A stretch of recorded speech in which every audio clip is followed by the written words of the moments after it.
Hello guys, welcome to the channel maths concept academy. मेरा नाम रवि, मैं मैथमेटिकल कंटेंट साथ ही साथ केवीएस की अपडेट लेके आता हूँ। तो हम एक सीरीज स्टार्ट कर चुके हैं जिसका नाम है डेली रीजनिंग बूस्टर। नाम मैंने दिया है, नाम से कोई लेना देना नहीं है आपका। आपका काम है कि उसके अंदर है क्या। तो इस डेली रीजनिंग बूस्टर में हम केवीएस पीआरटी के लिए, स्पेशली केवीएस पीआरटी के लिए डेली 10 क्वेश्चन लगाते हैं, ठीक है ना। और आपको सिखाते हैं कि क्वेश्चन आपके पेपर में कैसे आएंगे, ठीक है ना, और आप उसके लिए कितना तैयार हो। तो पिछली बार से हम थोड़ा सा स्टैंड अप, अपने आप को ग्रेड अप कर लिया है। ये पेपर है केवीएस पीआरटी 2010 और मैं कह रहा हूं अब देखा देखी सब ऐसा करने लगेंगे और ये आपके लिए बहुत फायदे वाली बात है। ये 10 के 10 क्वेश्चन केवीएस पीआरटी 2010 के हैं। तो चलो स्टार्ट करते हैं, ठीक है ना। तो सबसे पहला क्वेश्चन देखो, ओके देखो, ये कंडीशन दे रखी है कि 1 2 3 4 वगैरह वगैरह, ठीक है ना। पहला, मोस्ट विलेजर्स आर अनएजुकेटेड, मतलब बहुत सारे गांव वाले लोग अनपढ़ हैं। एंड देयर फॉर सुपरस्टिशन, इसीलिए वो अंधविश्वासी है, ठीक है। आपको क्या करना होता है, इसी स्टेटमेंट से देना होता है। एजम्पशन है एजुकेशन इंक्रीज रेशनल थिंकिंग, सही है, क्योंकि जब आप पढ़ोगे तो आपका रेशनल थिंकिंग इंक्रीज करेगा। इसी लाइन के हिसाब से villagers do not go to school, ऐसा भी नहीं कहा उसने, ये थोड़ा ना कहा कि गांव वाले स्कूल नहीं जाते। तो सिर्फ पहले वाला सही है, ओनली वन इज इम्प्लिसिट, समझे, यानी कि पहला सही है। Detergent should be use to clean clothes, detergent कपड़े धोने के लिए इस्तेमाल होना चाहिए।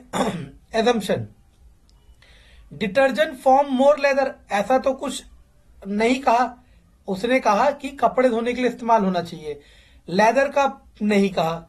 Detergent help to dislodge grease and, सही है, ये सही है, ठीक है ना। तो डिटर्जेंट जो होता है ग्रीस और डर्ट को हटाने का काम करता है, इसीलिए तो कपड़े धोने के लिए होना चाहिए। लेदर का कोई वैसे वैसे तो हमें साइंटिफिकली पता है लेदर का लेना देना है, लेकिन यहां पे हम नहीं मानेंगे, ठीक है ना, क्योंकि हमें स्टेटमेंट नहीं होना चाहिए। इसके लिए दूसरा, इसके लिए पहला। तीसरा वाला मैं आप पे छोड़ता हूं, ठीक है ना। तीसरा वाला आपका होमवर्क है, मुझे ऑप्शन बताना है। अब आते हैं इस वाले क्वेश्चन पे, जो इस क्वेश्चन का जान है। तो 2010 की बात कर रहा हूं, 2010 में ये क्वेश्चन आ रखा है बच्चों, 2010 में ये आ रखा है और आज चल रहा है 2022। तो आप इमेजिन करो ये आ सकता है। ये बैंकिंग लेवल का रीजनिंग का क्वेश्चन है, ठीक है ना। इसीलिए मैं कहता हूं आप ना किसी भगवान पे बिलीव मत करो, आप अपने आप पे बिलीव करो कि आप क्या कर सकते हो, ठीक है ना।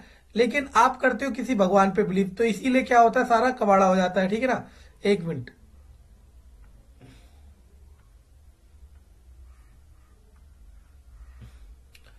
चलो हम इस पे डायग्राम बना लेते हैं, फिर क्वेश्चन करेंगे, ठीक है ना। 8 फ्रेंड्स आर सिटिंग, ओ यार सॉरी,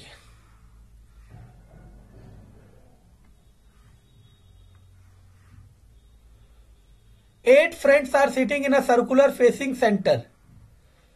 1 2 3 4 5 6 7 8। जो बिगिनर है ना वो 2 सर्कल बना लिया करो। जो शुरुआत में पहली बार कर रहा है, जिसे इस क्वेश्चनों में दिक्कत है, वो 2 सर्कल बना लिया करो। मैं दोनों तरीके से करके दिखाऊंगा, 1 सर्कल में भी और 2 सर्कल में भी, ठीक है ना, ताकि आप सीखो। और जो कर सकता है वीडियो पॉज करके कर लेना, ठीक है ना। B is third to the right of A, मतलब और सबका मुंह अंदर की तरफ है, ये उसने हिंट में दे दिया।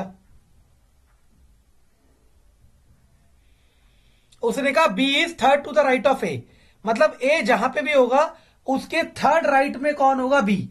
तो अगर यहां पे अंदर की तरफ ए है तो राइट इस तरफ होगा, 1 2 3। अब याद कराने वाले ये भी याद करा रहे हैं कि इनवर्ड डायरेक्शन होगी तो क्लॉकवाइज और आउटवर्ड होगी तो एंटी क्लॉकवाइज। ये सब ड्रामेबाजी में नहीं पढ़ना, ठीक है ना। Who is third to the right of C, याद रखना ये जो हु होता है ये अपने से पहले वाले के लिए होता है। तो यानी कि ए इज, हु की जगह ए लिख दो। ए इज, कहां गया, A is third to the right of C, C के थर्ड राइट है, सी यहां पे होगा 1 2 3, सही है। अभी दूसरे पे काम नहीं आया, ठीक है ना। जहां पे 2 कंडीशन बनेगी, जो स्टार्टिंग में वो 2 सर्कल बना लेना, जो थोड़ा सा प्रैक्टिस कर चुका है एक ही में करेगा, मैं दोनों में करके दिखाऊंगा।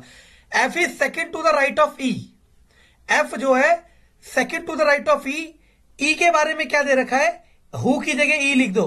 ई के बारे में दिया है, E is not immediate neighbour of B, मतलब यहां पे भी ई नहीं आएगा और यहां पे भी ई नहीं आएगा।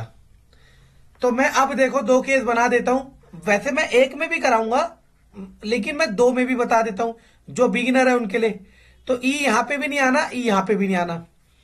अब क्या दे रखा था देखो, उसने आपको दे रखा था बच्चों कि क्या कि एफ सॉरी बी, ये तो हो गया, F is second to the right of E, E के सेकेंड राइट है एफ में, एफ जो है सेकेंड राइट है ई का, ठीक है ना। और आपका ई कहां कहां आ सकता है, ई यहां आ सकता है क्योंकि ई का सेकेंड राइट खाली है।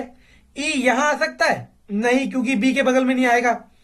ई यहां नहीं आ सकता, ई यहां आएगा तो इसका सेकेंड राइट खाली नहीं है, तो ई की पोजीशन आपको मिल गई। समझ आया मैं क्या कह रहा हूं? ई की पोजीशन यहां पे नहीं हो सकती थी, क्यों? अगर आप ई यहां लिखते तो ई का सेकेंड राइट खाली नहीं है, ई को यहां लिखोगे सेकेंड राइट खाली है, यहां और यहां तो आ ही नहीं सकता था ई। समझ आया? अब इसके बाद F is second to the right of E, E का सेकेंड राइट कौन है? एफ, बना दिया।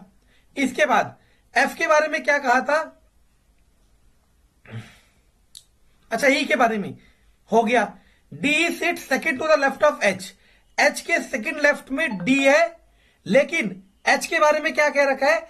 H sit second to the left of G, यानी कि जी के सेकेंड लेफ्ट में एच है। मान लो मैं जी यहां करता हूं, जी का सेकेंड लेफ्ट कौन है? एच, और एच का सेकेंड लेफ्ट कौन है? डी। और अगर मैं जी को यहां करता तो एच यहां आता और डी के लिए कोई जगह नहीं होती, यानी कि आपका ये वाला डायग्राम क्या है? आंसर है। अब इसके क्वेश्चन देख लो। क्वेश्चन, एक मिनट रुको।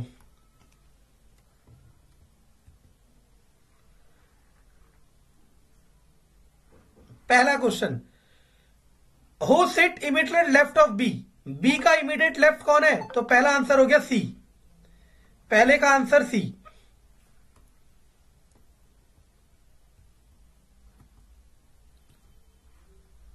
क्या है ये?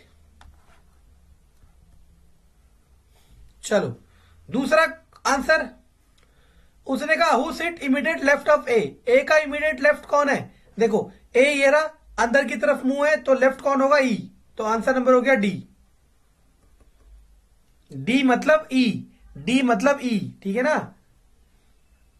अगला, what is the position of H with respect to F, F के रेस्पेक्ट में एच की क्या पोजीशन है? देखो एफ के रेस्पेक्ट में एच क्या है? इस तरफ को एफ का राइट हैंड होगा, तो 1 2 3 थर्ड राइट,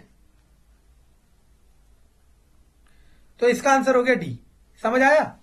ये 2010 में आया हुआ क्वेश्चन है। अब आप सोच लो, और आपको इतने बेकार क्वेश्चन कराए जाते हैं कि आप सोचते हो कि आसान आसान आएगा, ये आ सकते हैं, ठीक है ना। 2010 का पेपर है ये, KVS PRT. Okay, musician, instrumentalist और वॉयलिनिस्ट। इंस्ट्रूमेंटलिस्ट ही वॉयलिनिस्ट होता है और वो म्यूजिशियन भी होता है ना।